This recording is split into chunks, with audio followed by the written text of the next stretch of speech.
What is the dumbest way you've injured yourself? Wanted to get a pizza out of the oven. Put one glove on. Grabbed the baking tray with the other hand.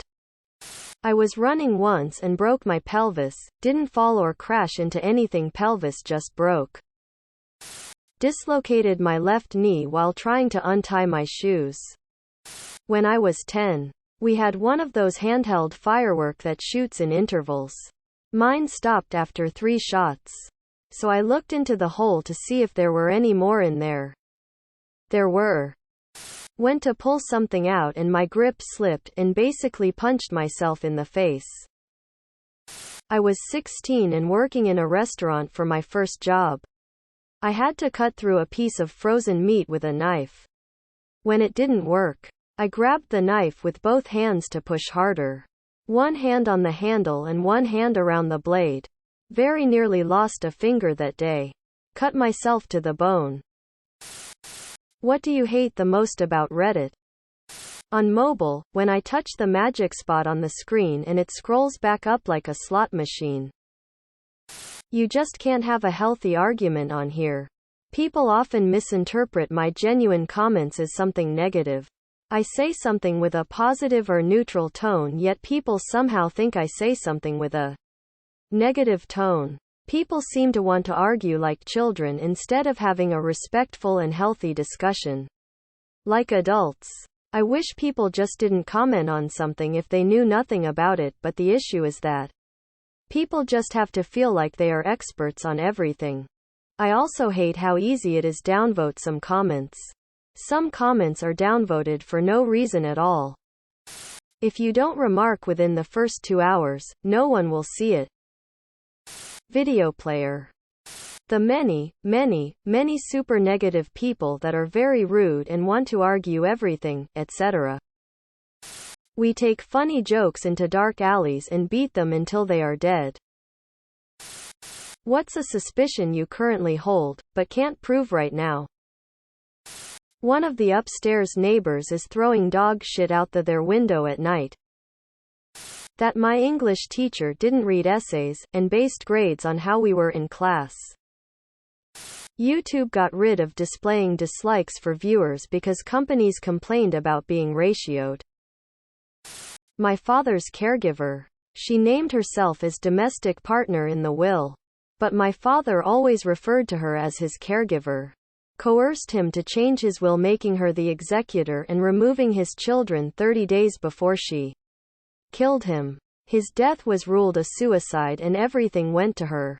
Properties, bank's accounts, valuable items, everything. My sister tried to fight it, but at the advice of her lawyer, she let it go.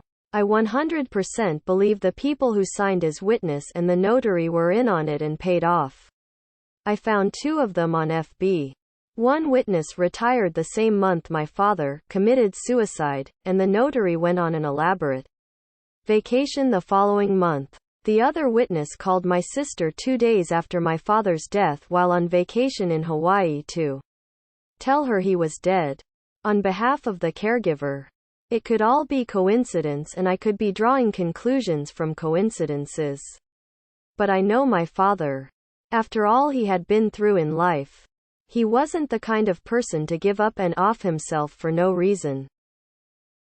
That over the past year or so, Reddit changed their algo to make sure more videos make it to the front page. And introduce their shitty video player. All of this just to increase key user engagement metrics to inflate their valuation prior to their announced upcoming IPO, stock market debut. When I was 15, a kid in my class died and the cops ruled it suicide. I have just discovered some information which led me to believe he was murdered by his uncle, but I can't prove it. And they are somewhat big shots, so nothing is gonna happen.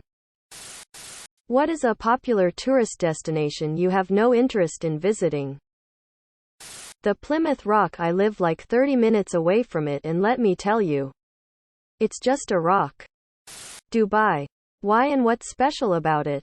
It's a modern city in a desert. Dubai. 1. I think it is ugly. 2. I would die in 2 minutes of me being there. I can't stand anything above 40°C. A woman who used to attend my church as a child died in Dubai. She was on a business trip, and she was the only female on the trip. It's also vital to note that she was stunning. Absolutely breathtaking. Because none of us believe it. I put dead in quotation marks. Officials told her husband that she had taken sleeping medication, gone out onto the balcony, fallen asleep leaning against the ledge, and died as a result. This woman has a severe fear of heights.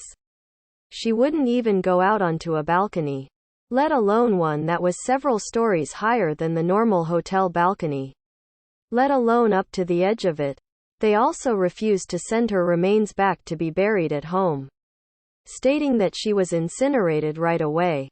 There were no comments about the quality of her hotel room, and none of her belongings were returned. What makes more sense is that she was seen by a very wealthy and powerful man who wanted her and was able to obtain her. She is the mother of 2 children who will never see her again. So, as a woman, I've known since I was a child that I never want to visit Dubai. The pyramids. Too many horror stories of Egypt. I used to think it was the Grand Canyon and I was wrong. Everybody go there. It's nice. What was the big rumor at school that turned out to be true? A male teacher was having sex with a 15-year-old female pupil in a cupboard on the school grounds, where they were discovered by another teacher. He got fired, divorced and jailed, in that order. Story made the national papers. A chemistry teacher at my high school was arrested for cooking meth. Girls' rugby coach would teach them how to tackle by tackling them himself at slow speeds. You can imagine how much groping he did during that. Same teacher was known for staring at girls' chests, butts too. He got fired the year after I left. When my sister was in high school.